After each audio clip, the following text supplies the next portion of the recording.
안녕하세요. 안녕하세요. 예, 반갑습니다. 예,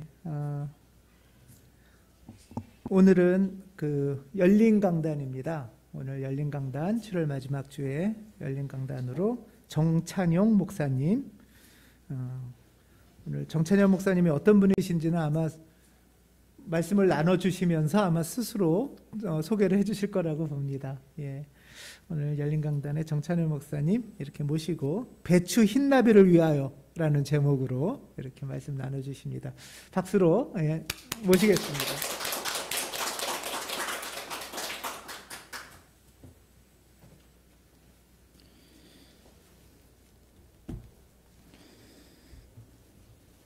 잠시 기도하고 함께 말씀 보겠습니다.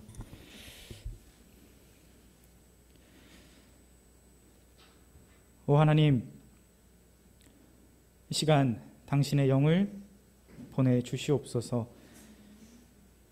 부족한 자의 입술을 통하여서 하늘 뜻이 우리에게 보여지기를 원합니다.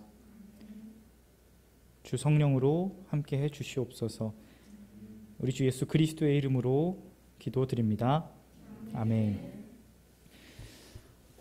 하나님 우리 아버지와 그리스도 예수께서 주시는 은혜와 평화가 오늘 이 자리에 함께 얼굴을 마주하며 또 온라인으로 예배하시는 모든 우리 가운교회 교우 여러분들과 함께 하시기를 간절히 기원합니다.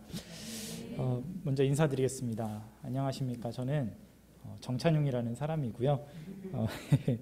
사실 지금 가슴이 무척 이렇게 설레고 막 이렇게 벅차오르는 걸 많이 느낍니다. 좀 이따 자세히 또 말씀드릴 기회가 있겠지만 사실 저는 아무리 많은 분 앞에서 설교를 해도 가슴이 떨리지는 긴장하지는 전혀 않는 편인데 정말 아름다운 이 공동체를 보면서 제 가슴이 어떤 계속 있는 일렁임을 느끼며 이 자리에 섰습니다.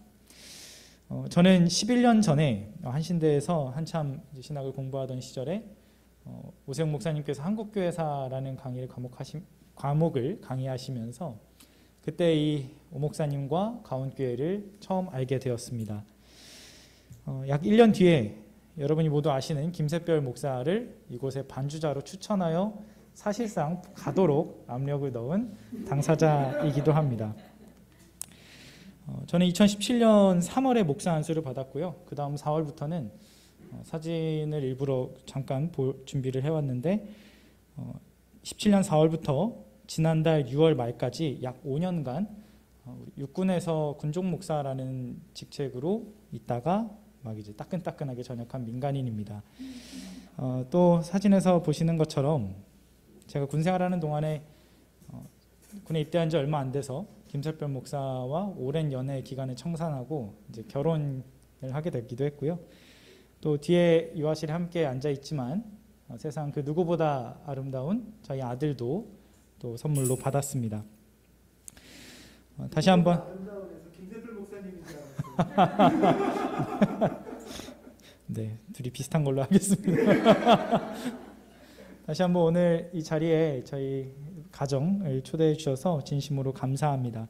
사실 저희는 다음 주일부터는 광명에 있는 행복한 교회라는 교회로 자리를 옮기게 됩니다. 그래서 오늘이 마지막으로 어쩌면 자유롭게 다닐 수 있는 주일일 텐데 이 뜻깊은 날에 이곳에 있어서 너무나 기쁩니다.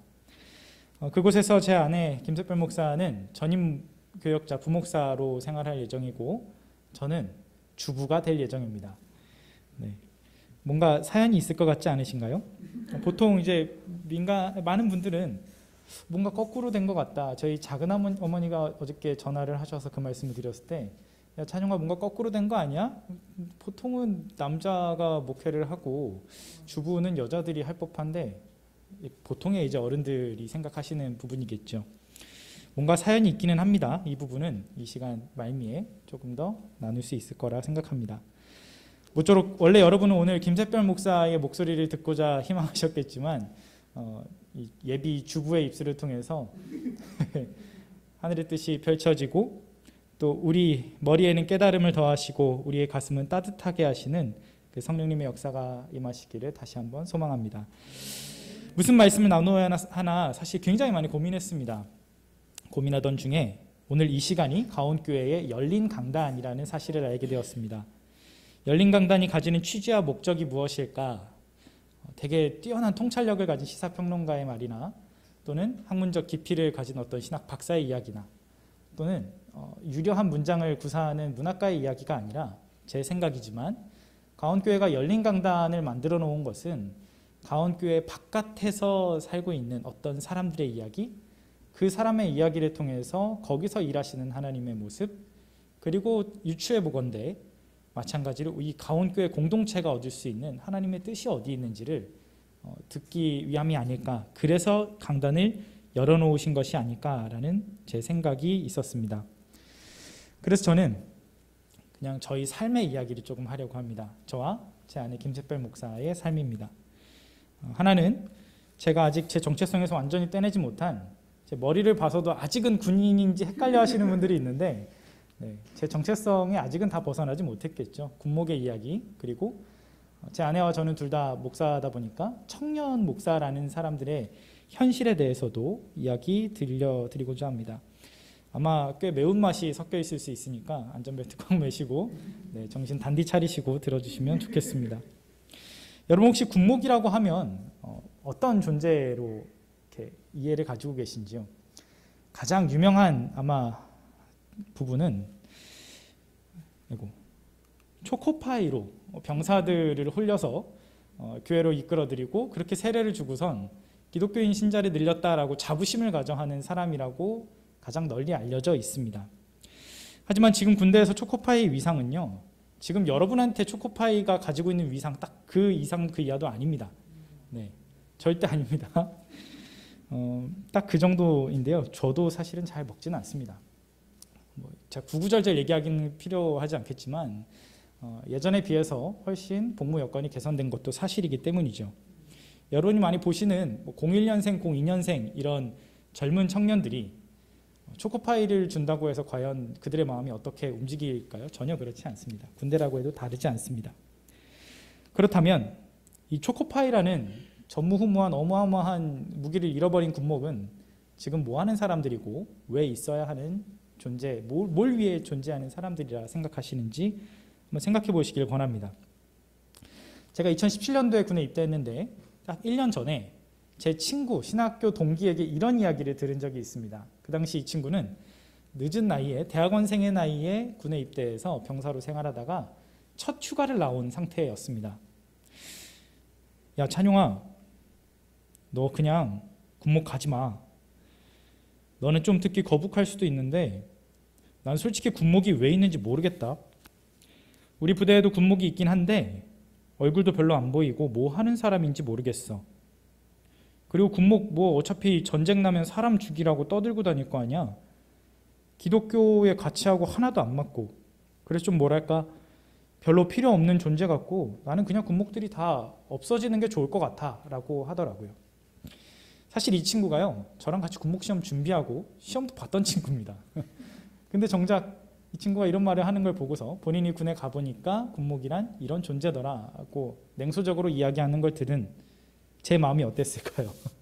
저 당장 내년이면 군대 가야 되는데 군목 안 간다고 해서 군대 병역이 면제되는 것도 아닌데 사실 난감하긴 했지만 당시 이런 말로 제가 대답했던 기억이 있습니다. 그래, 네 말이 맞을 수도 있어. 근데 군목이 뭘 해야 한다기보다 그냥 어디든 사람이 모인 곳이라면 목사도 있어야 되는 거 아닐까?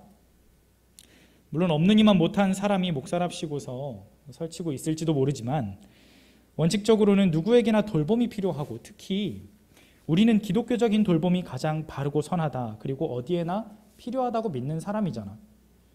마치 황무지에도 사람들이 마을을 개척하고 살면 그곳엔 교회도 생기고 또 거기에 목사도 있을 수 있는 것처럼 군대도 사람이 모인 곳이라면 목사가 있는 거 필요할 것 같아 라고 대답했던 기억이 납니다. 당시 저는 제가 무슨 소리를 하는지도 잘 모르고 그냥 막 이렇게 떠벌렸던 것 같아요. 하지만 분명한 것은 제가 군목으로 지내는 동안 제가 이날 내뱉은 말이 저에게는 계속 되뇌인 하나의 모토처럼 되었습니다. 그래서 지난 5년의 군목 생활을 한마디로 표현하자면 아주 담백하게 그냥 함께 하는 것이었다고 표현하고 싶습니다. 특히 힘든 시기에 있는 사람, 어려운 자리에 처한 사람, 괴로운 임무를 수행하고 있는 사람, 그들의 곁을 피하지 않는 것이었습니다. 그래서 주변에서 조금 과하다고 해도 최대한 열심히 제 나름으로는 이곳저곳을 많이 다녔던 것으로는 자부합니다. 정말 눈치 보지 않고 다녔습니다. 제가 첫 부대 한 3년을 연천에 있었는데요. GPGOP 800m 산꼭대기에 있는 방공기지에 가릴 것 없이 꼭 누군가가 와달라고 하지 않아도 많이 찾아갔던 기억이 납니다. 낮이든 밤이든 새벽이든 피곤한데 왜 이렇게까지 하냐고 해도 결혼식 전날에도 갔고 생일날에도 갔습니다. 휴가 중에도 갔습니다. 그 외에도 부대에서 행군을 하면 꼭 같이 저도 행군을 예외 없이 했고, 야외에서 훈련을 하면 마찬가지로 같이 텐트도 치면서 수경도 함께 했습니다. 주변에서 목사님이 왜 그렇게까지 하시냐면서 편의를 봐주려고 할 때에도 그냥 같이 눌러 앉아 있었습니다. 주변에서 진급이나 장기 복무 같은 것이 비선돼서 슬퍼하는 사람이 있으면 그 시리에 빠진 사람에게는 꼭 전화해서 안부를 묻고 기프티콘을 보내는데 쉬지 않았습니다. 그래서일까 5년간의 제 군목 생활을 통해 얻은 별명은 군대식 표현입니다. 전투목사, 전투군종이라는 말을 참 많이 들었습니다. 제가 만난 지휘관들은 모두 거의 기독교인 지휘관이 거의 없었는데요. 대부분 모두가 종교와 상관없이 저를 엄청나게 신뢰해 주었습니다. 일반 간부들도 그런데요. 제 체감상으로는 사실 교회 내 성도님들보다 일반 간부들이 훨씬 더 저를 좋아해 주셨던 것 같긴 합니다. 부대에는 매일매일 저에게 상담받으러 오는 천주교 신자 간부들도 있었고, 저에게 기도 요청을 하는 불자 간부들도 많이 있었고, 심지어 상담가님도 저한테 상담을 받으시기도 했었고, 회의가 끝날 때면 마무리 발언을 시키는 또 그런 타 종교 지휘관도 있었습니다. 엊그제도 밤 10시 반에 애기 재우고 혼자 이렇게 시간을 보내고 있는데 전화가 한 통 왔습니다. 전화를 받아보니까 제가 두 번째 부대에서 함께 근무했었던 인사과장 말년 소령이신데 밤에 이제 술을 먹고 한참 취해서 전화를 하신 거예요. 그래서 원래는 존댓말 하시는데 술 취하니까 이게 사람이 안하무인이라고 하잖아요. 야, 찬영아, 갑자기 그러더니 야, 약간 비속어가 섞여 있긴 했습니다만 진짜 너무 보고 싶다고, 그때 왜 내가 그때 너한테 더 잘해주지 못했는지 미안하다고, 꼭 밥 먹으러 오라고 막 이렇게 하시는 분도 있고, 전역하기 전날에는 원사 세세 육사 출신의 대위 한 분이 저를 식사 자리에 초대하면서 자기들 모두는 종교가 없지만 목사님과 함께 근무하면서 저와 함께 근무하면서 진지하게 종교를 가져볼 생각을 하게 되었다고도 말해주기도 했습니다. 아무것도 아닌 한 줌의 자랑거리를 여러분께 막 늘어놓기 위해서 이 말씀을 드리는 것이 아니라 제가 당시에 이 사람들에게 비춰졌던 모습이 딱 한 가지 있다는 걸 알려드리고 싶었습니다. 그것은 제 군목 생활을 한마디로 줄일 때 말씀드린 것처럼 그들의 눈에 보았을 때 저는 어떤 자리에나 함께 있었다라고 표현해 주었습니다. 훈련을 해도 그곳에 있었고, 작전을 해도 그곳에 있었고, 외진 격오지에 소초에 있어도 그곳에 있었고, 어디에나 찾아오더라는 겁니다. 물론 저라는 존재만이 아니라 꼭 산꼭대기에 올라가더라도 핫도그를 지고 가고, 이제 GP에 가더라도 햄버거를 사들고 이러니까 좋아하긴 했겠습니다만, 그럼에도 불구하고 그게 의무가 아니고 또 누군가가 불러주지 않아도, 또는 누군가는 번거롭거나 불편하게 생각하는 자리일지라도 일부러 찾아다닐 때 그들에게는 그것이 어떤 깊은 위로가 되었다는 걸 피드백으로 많이 받았던 것 같습니다. 그래서 제 군생활은 모든 사람에게는 돌봄이 필요하다는 신념, 그 친구에게 얘기했던 그 신념이 계속해서 증명받고 강화된 시간이었던 것 같습니다. 어떤 사람이든 누구든 사랑받을 그 필요가 있고 그 돌봄을 받아야 될 갈망함이 있었다는 것입니다. 하지만 그렇게 나름 보람 있었던 군생활도 제 예상과는 다르게 좀 일찍 종료되게 됐는데요. 이것도 주제와 관련이 없어서 긴 이야기를 풀어드릴 필요는 없겠지만 사실 다소 황당한 이유로 전역을 하게 되었습니다. 근데 사실 받아들일만 했습니다. 그렇게 막 엄청나게 충격은 아니었어요. 왜냐하면 저는 또 제 아내는 한편으로는 되게 전역하고 싶었거든요. 매우 기쁘기도 했습니다. 앞서 말씀드린 것처럼 저희는 교회가 무척 그리웠습니다. 특히 저는 그랬습니다. 뭐랄까 군목 생활을 하는 동안에 비기독교인 청년들을 정말 많이 만나고 매일같이 상담을 하고 그들의 삶을 듣고 나누긴 하지만 목사로서, 아니 저도 그냥 그리스도인으로서 이런 교회 공동체를 경험하는 것이 너무 먼 옛날처럼 느껴졌기 때문이죠. 군 교회는 그래서 군목들에게는 굉장히 외로운 공간입니다. 군대는 선교지라고도 표현하는데요. 왜냐하면 이렇습니다. 제가 마지막으로 근무했던 부대를 예로 들어보면 교회에서 주일날 예배를 드리면 한 100명 정도의 형제들이 교회로 옵니다. 그 중에 한 80명이 병사들이고요. 근데 80명이나 되는 병사들이 되게 많을 것 같다라고 생각하시지만 실제 그 80명 중에 정말 자신의 신앙의 근거에서 자기 발로 오는 친구는 한 20명이 안 될 겁니다. 한 80명 중에 한 60명 가량은 부대에서 이제 장려책으로 마련해 놓은 마일리지라는 게 있는데 몇 차례 출석을 하면 그걸 휴가로 전환해 주는 이런 장려책을 원해서 오는 것이지, 사실 아무것도 없는데 일부러 오는 친구들은 제가 봤을 때 한 20명 또는 그 이하 정도였을 겁니다. 또 나머지 한 20명은 간부들과 그 가족들이었지만 그들 역시도 절대 그들을 비난하거나 그들이 나쁜 분들이 아니라 그냥 교회에 와서 조용히 예배드리고 그냥 빠르게 집에 가고 싶어하는 분들이었습니다. 왜냐하면 생각해 보십시오. 부대 안에서 일주일 내내 장교니 부사관이니 상급자니 하급자니 단학가 붙이고 격리하던 사이에서 딱 1시간 주일날 교회에서 사복 입고 만났다고 갑자기 예 집사님 안녕하세요, 상급자한테 그럴 수 없습니다. 바로 보자마자 교회에서 격려하고 단학가 쓰고 가족들까지 그렇게 계급 체계 안에 들어오는 걸 매우 염증을 느끼기 때문에 아주 그 공동체는 사실은 애매하고 어색한 집단입니다. 그런 곳에서 군목이 할 수 있는 것은 사실상 전권이 있다고는 하지만 별로 없습니다. 오히려 외로움에 시달린 기간이기도 했습니다. 그래서 이처럼 이 성도님들 모여 계시고 한 목소리로 모두가 예외 없이 찬양하는 집단, 이 공동체가 너무나 목말랐습니다. 그래서 전역이 확정됐을 때 한편으로 기대되고 막 기뻤어요. 드디어 전역하는구나, 이제 교회 갈 수 있겠다. 매주 교회 갔지만 이제 진짜 교회 가서 예배드릴 수 있겠다라는 생각도 들었죠. 하지만 제가 전역이 확정된 그 기쁨과 기대가 걱정과 근심으로 바뀌는 데는 정말 하루도 안 걸렸습니다. 제가 전역이 확정된 지난 3월의 한 날에 저보다 1년 앞서 저와 같이 딱 5년을 근무하고 전역한 한 선배가 전화를 줬어요. 찬용아 수고했어 이러고선 근데 전역하면 혹시 우리 교회 와서 같이 사역해 볼래 하면서 이제 초대를 해주더라고요. 되게 감사했습니다.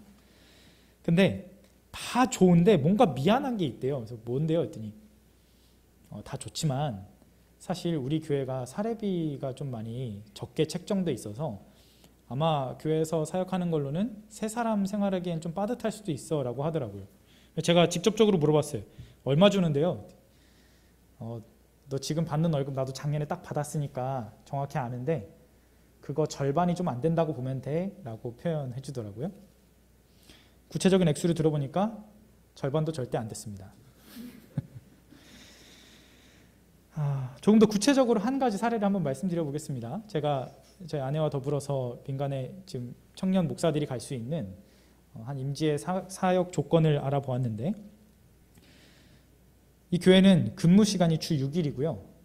주 6일인 건 다 아시죠? 보통의 교회들 다 6일 근무입니다. 목사들은 72시간 근무를 합니다.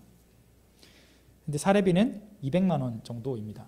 여러분, 이 근무 조건이 일반적인 직장으로 비교했을 때 사례비 월급을 시급으로 계산하면 얼마인지 한번 상상해 보실 수 있을까요? 제가 계산해 봤는데 6,350원입니다. 법정 최저 시급이 9,140원이라는 사실 다들 아실 텐데 3분의 2 수준에 불과한 참으로 열악한 환경이죠. 근데 알아보면 알아볼수록 제가 말씀드린 이 교회가 결코 다른 교회들에 비해서 적게 책정한 편은 아닙니다. 시쳇말로, 세간의 말로 이게 그냥 이 업계의 평균 급여 수준이었습니다. 작금의 현실을 저는 비난하거나 고발하려는 생각은 없습니다. 그저 2022년에 청년 목사로 산다는 것의 현실이 무엇인지를 한번 나눠드리고 싶었습니다. 다들 마음이 착잡해 하시는 이 근심 어린 눈빛이 네, 느껴집니다. 예배 중에 목사가 돈 얘기하는 게 불편하실 수도 있고 또는 이 현실이 너무 부조리하다고 생각하실 수도 있습니다.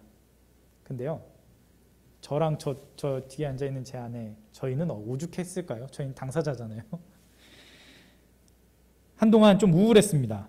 어떡하지? 그래서 밤마다 아기를 재우면 둘이 거실에 나와서 우리 앞으로 어떻게 살아야 될까를 참 많이 고민했습니다. 수십 차례 매일 밤을 그렇게 지냈던 것 같습니다. 상식적으로 생각해 보니 얼른 이 바닥을 최대한 빨리 떠나야겠다는 생각이 상식적으로 보이기도 했습니다. 하지만 그 수십 번의 이야기, 수십 시간의 대화를 통해서 내린 결론은 우리는 결코 교회를 떠날 수 없다는 것이었습니다. 이 열악한 상황에서도 교회를 포기하고 싶지 않은 그 무언가가 저희에게는 있었던 겁니다. 이 지점에서 오늘 읽은 성경 본문을 다시 한번 회고해 봤으면 좋겠는데요. 오늘 시편 본문과 누가복음 본문은 모두 한 공통된 주제를 가지고 있습니다. 그것은 삶의 유한성이라고 할 수 있습니다. 그리고 재물을 좇는 삶을 경계하게 합니다.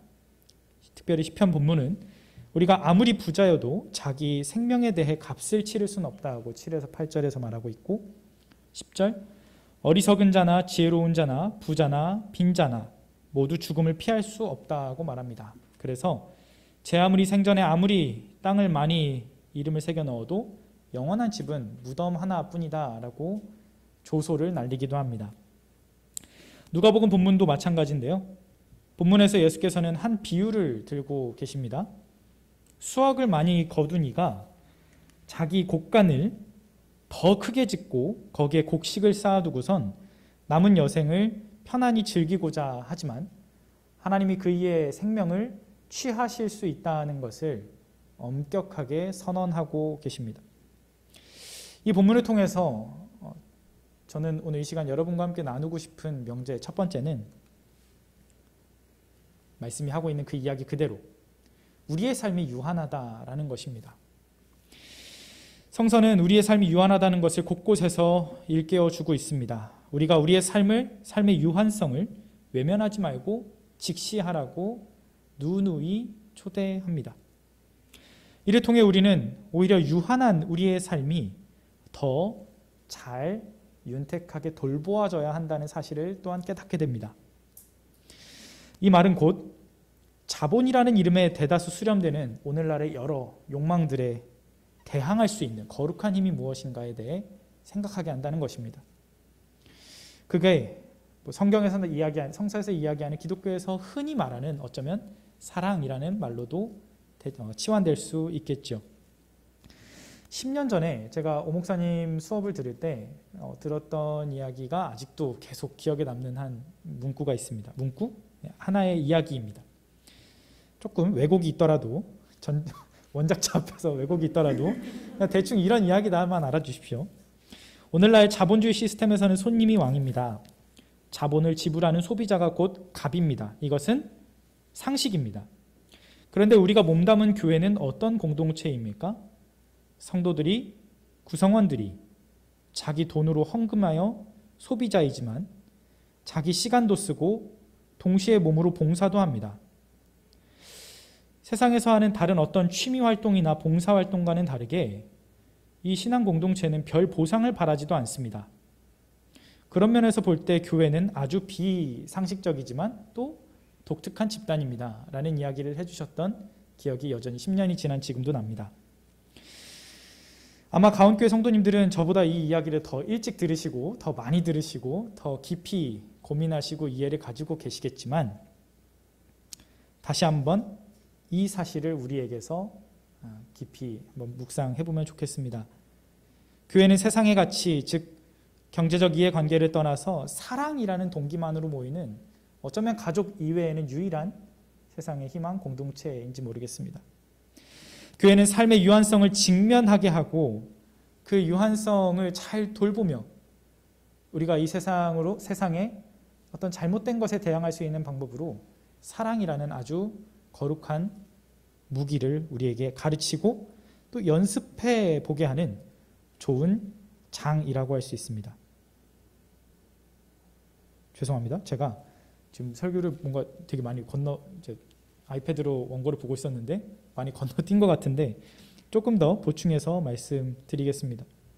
실존주의 철학자 쇼펜하우어는 인생을 결핍과 권태 사이를 오가는 시계추라고 표현했다고 합니다. 우리의 욕망이 채워지지 않은 순간에는 결핍을 느끼지만 잠시 잠깐 채워지더라도 권태로움에 또 다시 쓰러지기 마련이라는 것이죠. 그래서 다시 권태는 결핍으로 가고 다시 채운 것 같으면 권태로 가고 그렇게 오가다가 결국 삶이 유한하다는 것을 망각한 채 금세 효과 없어질 마치 그 욕망이라는 진통제만 먹어가면서 삶을 허비하고 마는 것이 우리의 삶이라는 것이죠. 더 많은 재물을 통해서 우리의 실존적 불안을 잠시 잊게끔 하고 더 많은 것을 소유하게 함으로써 우리의 유한성을 남의 이야기인 것처럼 밀어놓게 합니다.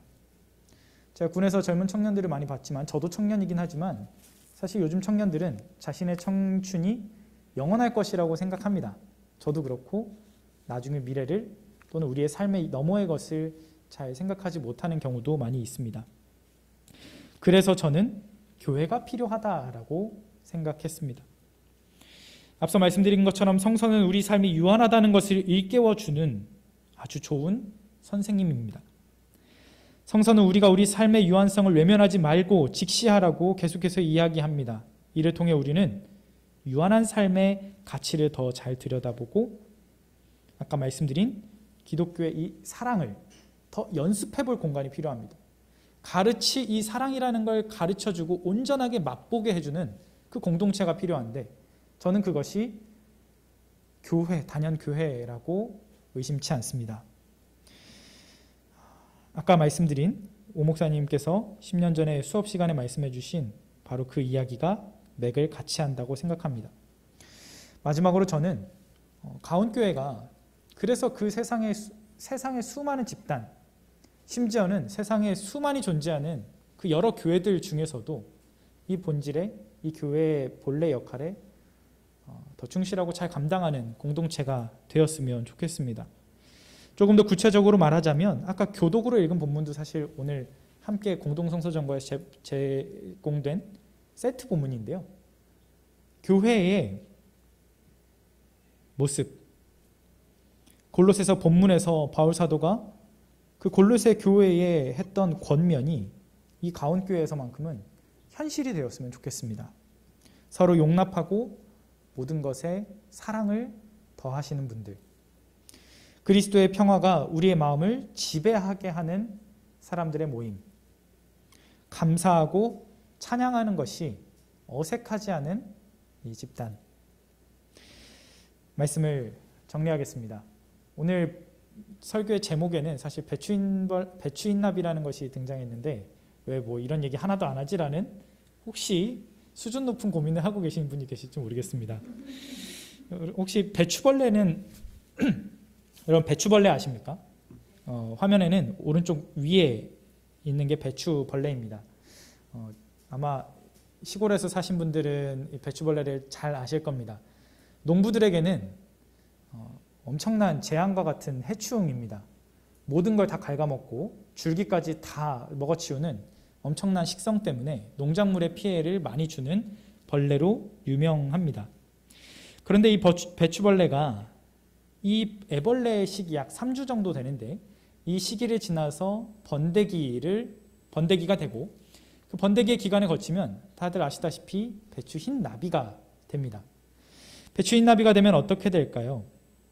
배추 흰나비는 날아다니면 그 하얀 날갯짓이 우아하기도 하지만 또 밭과 밭을 오가면서 꽃가루를 수정해서 식물의 번식을 돕는 이 배추 흰나비는요, 신기하게도 배추 벌레는 해충이라 부르는데요, 배추 흰나비는 유익하다 그래서 이충이라 부릅니다.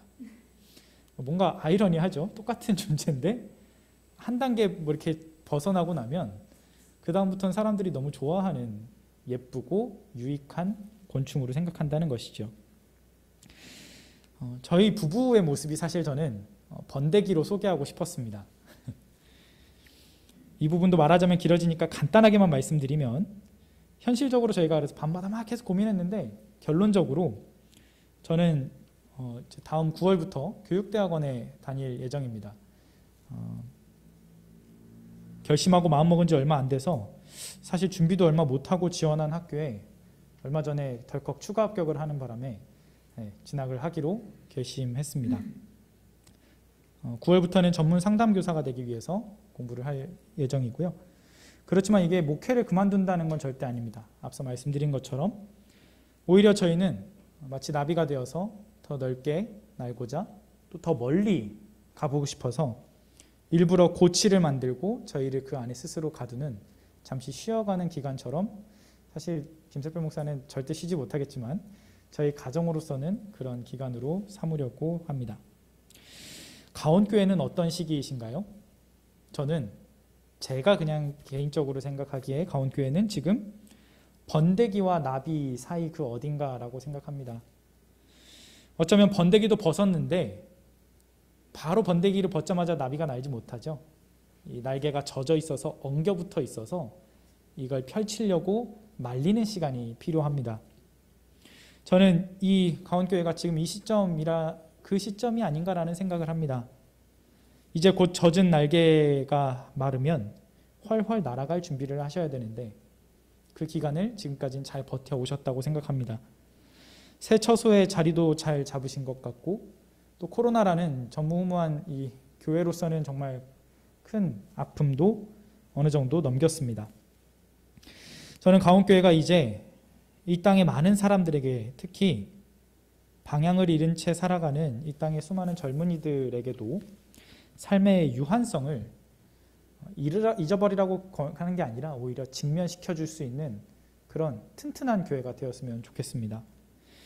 그들에게 기독교의 사랑이라는 이 세상이 이야기하는 것과는 전혀 다른 결을 가진 그 가치, 그 무기를 쥐어줄 수 있고, 오히려 그것을 경험시켜 줄 수 있고 또 연습하게 해줄 수 있는, 그 가치를 안전하게 배우고 연습할 수 있는 정말 정의로운 평화, 아름다운 기쁨이 넘치는 그런 공동체가 되어 가시기를 간절히 소망합니다. 기도하겠습니다.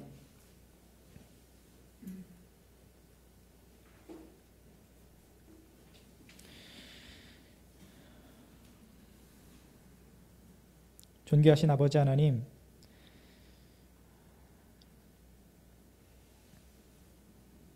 저희에게 깨달음을 주시고 따뜻한 마음을 주시고 이 모든 것을 삶으로 살아낼 수 있는 용기를 주시옵소서. 이곳에 계신 또 온라인으로 예배하시는 모든 교우분들이 아름다운 사랑의 일꾼들로 다 변하게 하시고, 그들이 모여 이루는 세상 그 어디보다 더 아름답고 하나님 보시기에 예쁜 이 가온교회 공동체가 되도록 늘 동행해 주시옵소서. 우리 주 예수 그리스도의 이름으로 간절히 기도드립니다. 아멘.